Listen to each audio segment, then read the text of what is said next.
We live on planet Earth, one of 4 rocky planets, along with several gas giants orbiting a medium-sized star, the Sun.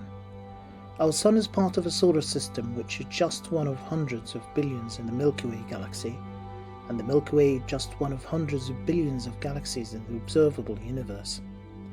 So the question is, are we alone? It's a question people have asked for thousands of years. In 1961, a scientist named Frank Drake asked the same question. He created a formula called the Drake equation. The equation looks complex, but it is really just combining several things to estimate how many alien civilizations might exist in our galaxy. To calculate that, the equation multiplies together 7 key questions. How many stars from each year in our galaxy? What fraction of those stars have planets? How many of those planets could support life? How many of those actually develop life? How many of those go on to develop intelligent life? And how many of those intelligent beings build technology that we could detect, like radio signals? And how long could those civilizations last? If any of those numbers are 0, then there may be no one else out there. But even if each step only has a small chance of happening, it could still mean thousands of civilizations exist right now. The Drake equation isn't there to give us a definite answer. Instead, it helps us ask the right questions and guide our search for life beyond Earth. Earth is full of life, from tiny bacteria to giant whales. Life doesn't have to mean aliens with spaceships. It could be simple forms of life, like plankton, algae, or microbes. So far, Earth is the only place where we know life exists.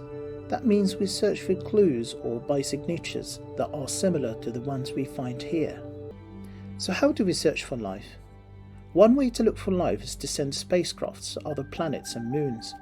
These missions can explore the surface and collect clues.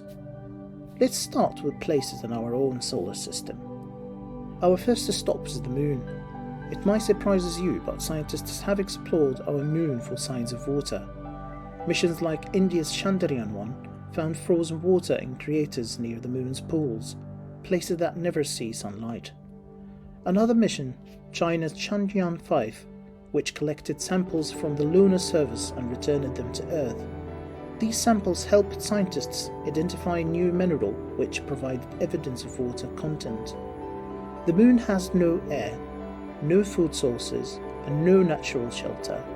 Its surface is harsh and has no atmosphere for protections, but it has frozen water and deep craters near its poles.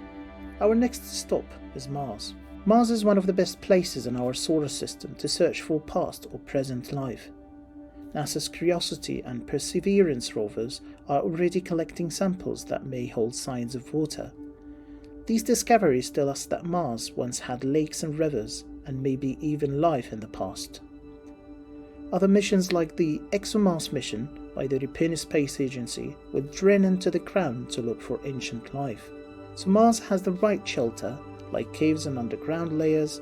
It has frozen water and once had liquid water, and may have had the right air and food for tiny life forms. That's why Mars is one of the best places in the solar system to search for life beyond Earth. Even some of Jupiter's icy moons may be good places to look for life. So our next stop is Europa and Ganymede moons. Both have thick icy crusts and oceans beneath the surface. The European Space Agency Jupiter Icy Moons Explorer mission, launched in 2023, will study these moons searching for hidden oceans and liquid water. Also, NASA's Europa Clipper will fly past Europa Moon to scan for signs of an ocean and test for important gases.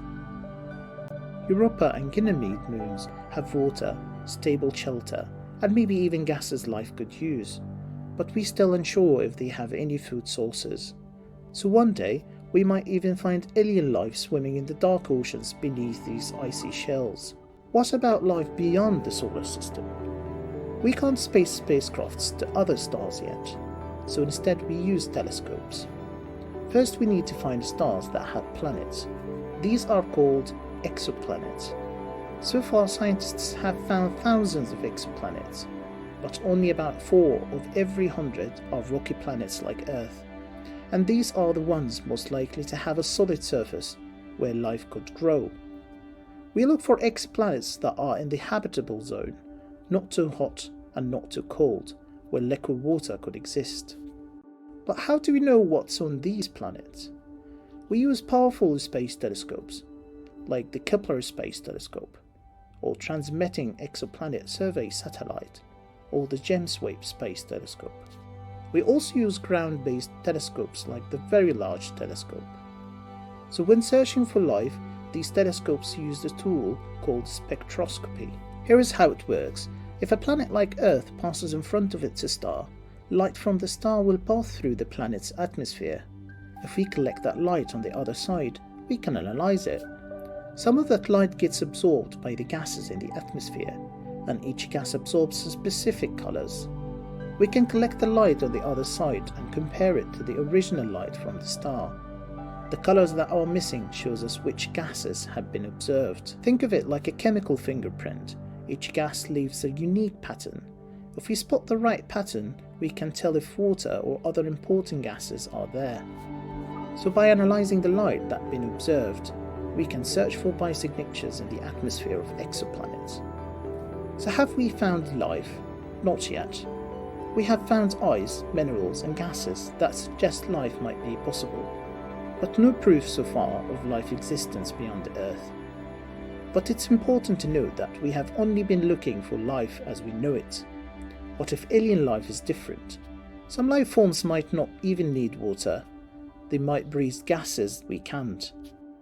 On Earth, for example, there are tiny creatures called extremophiles that could live in harsh environments like boiling heat, freezing cold, or even toxic acid. So maybe life out there does not look like life here at all. The truth is, we just don't know yet. But we are getting closer every day. New missions, new telescopes and new ideas are helping us in our search. Maybe, one day, we will find the answer to one of the universe's biggest questions. Are we alone? Or is someone or something out there wondering the same thing about us?